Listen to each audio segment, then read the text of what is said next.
Hey guys, so in the last video we were talking about quadratic functions written in standard form. So we spent the whole time just factoring them, and factoring one of them, and the last thing that I could ask you to do is graph them. So we talked about finding the vertex earlier, and now we've talked about factoring. The last topic that you will be tested on for quadratics is graphing, and we've talked about graphing in vertex form. The last thing we've got to talk about is graphing in standard form.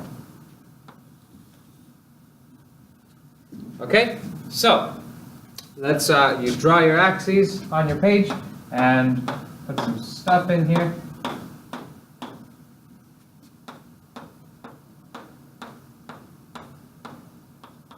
Eight, 7.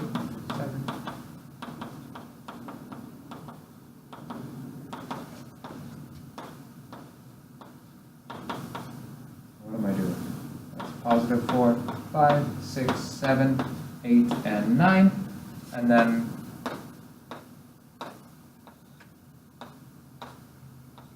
-5, -4, -3, -2, -1, 0, 2, 3, 4, 5, 6, something like that. All right, now, what we know from this particular information up here, we've got x equals -1 or x equals -3. That's what we got at the end of the last video for factoring our quadratic. So what does that mean? That means that at the x value of -1, right here, we have to put a dot on the x-axis. So right there, I'm making it hopefully big enough that you can see it easily. And we do the same thing for the x value of -3 over here. So we put another dot right there. Okay? Now you only really need 3 dots to be able to draw a quadratic. If the third dot was somewhere up there, well then you know your quadratic's going to look like that. But we need to figure out that third dot because we don't know if it's up there, it could be down there, it could be right here, and then we really don't know yet. So we have to figure that out. So to do that, we want to find the average x value. Now you can stare at it and try and figure out what that average value is, or what you can do is you can add together the two x values. So we'll say that this one is x number 1 because we found it first, and this one is x number 2 because we found it second. So we've got x1 and x2, add them together, but then remember to divide by 2, and you'll know you've done it right if the answer that you get is in between those two values. So if your number is like -6, you did something wrong. If your number is -4, that means you forgot to divide by 2. So here, if we do this, we've got x1. Well, x1 is -1 plus x2, which is -3. Adding a negative number is just the same thing as subtracting, so I might as well simplify our lives, and instead of writing plus -3, I'll just write -3. I also don't really need these brackets in here. So we've got -1 minus 3 divided by 2. We can't forget to divide by 2. Now, -1 minus 3 is -4, and -4 divided by 2 gives us an answer of -2. Okay, sorry, I'm sort of spilling over into that side of the board. So we've got our x average, or maybe you could say xv for the x value for our vertex is -2.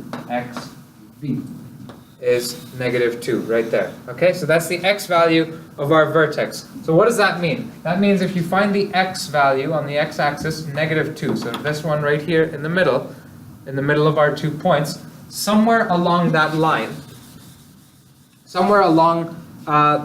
that passes through x equals -2 is going to be the vertex of this parabola. So basically what we know right now is that the x value of the vertex is -2. So it could, if our dot was up here, well, the x value is still -2, so it's a valid option.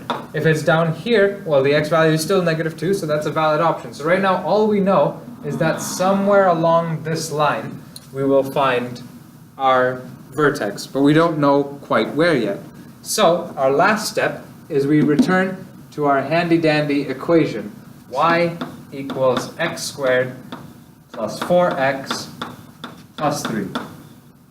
And what we want now is we want the y value of the vertex. So if you want, you can call it yv. You don't have to. But if we want yv, we can't just plug in any x. We need to plug in xv. We plug in the x coordinate of the vertex, and it'll spit out the y coordinate of the vertex. So let's do that. xv, well, we know xv is negative 2. So instead of writing that, the xv there, I'll write negative 2 squared.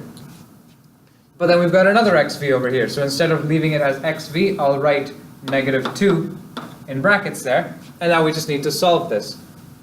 So yv is going to be, well, whatever all of this is. So negative 2 squared, that's just negative 2 times negative 2. So 2 times 2 is 4.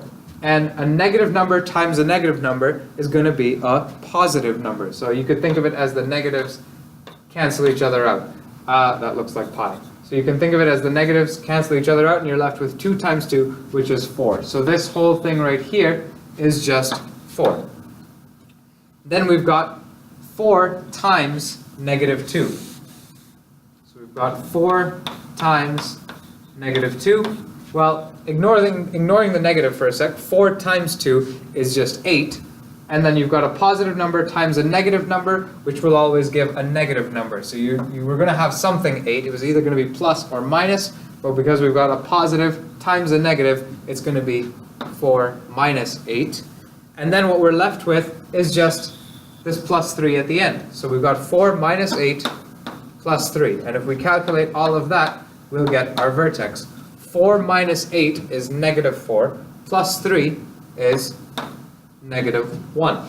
So there's the y value of our vertex. And that's all we actually need. So I'll get rid of the rest of this. And basically what this tells us now is that the y value of the vertex is negative 1.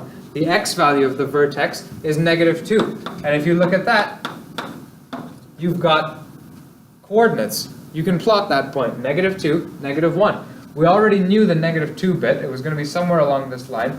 Negative 2, and then negative 1 in the y direction, so right down there. Those are your 3 points. That might be a little bit off center, maybe, I don't know. But there are your 3 points, and that's all you need. From this point, just try your best to make it look, you know the rough shape of a quadratic. It's going to look something like that, or something like that. Well, now you know where these 3 points are. It's going to be 1, 2, 3. It's going to be something like that kind of shape. So just try and copy that kind of shape, and you'll get something that looks like this. That's not perfect, but it sort of gets the idea across. And there's your parabola. That's the end of the graphing for your equation in standard form. And it's good practice. Once again, I won't dock you marks for it. It's good practice to, on your graph, just write the equation of the line, or of the curve. So if it's a line, write the equation of the line. If it's a quadratic function, write the equation of the quadratic next to the drawing somewhere. And the reason for that is if you had multiple functions being graphed here, you had a quadratic, and then you had a line going over there, that I need to know which is which, what equation what equation is connected to which one. So I write the equation of the quadratic next to the parabola, and I write the equation of the line next to the line.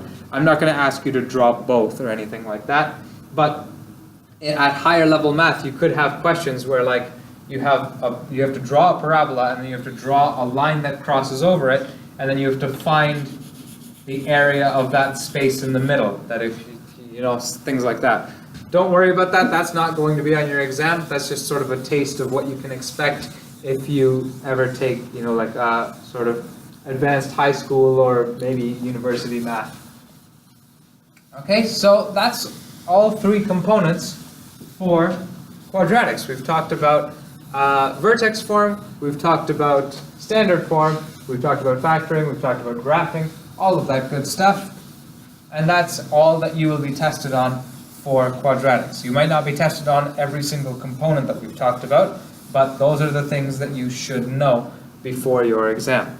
Right now, I know the last video was a bit long, a bit longer than usual. So to compensate for that one, I'm going to cut this one a little bit short.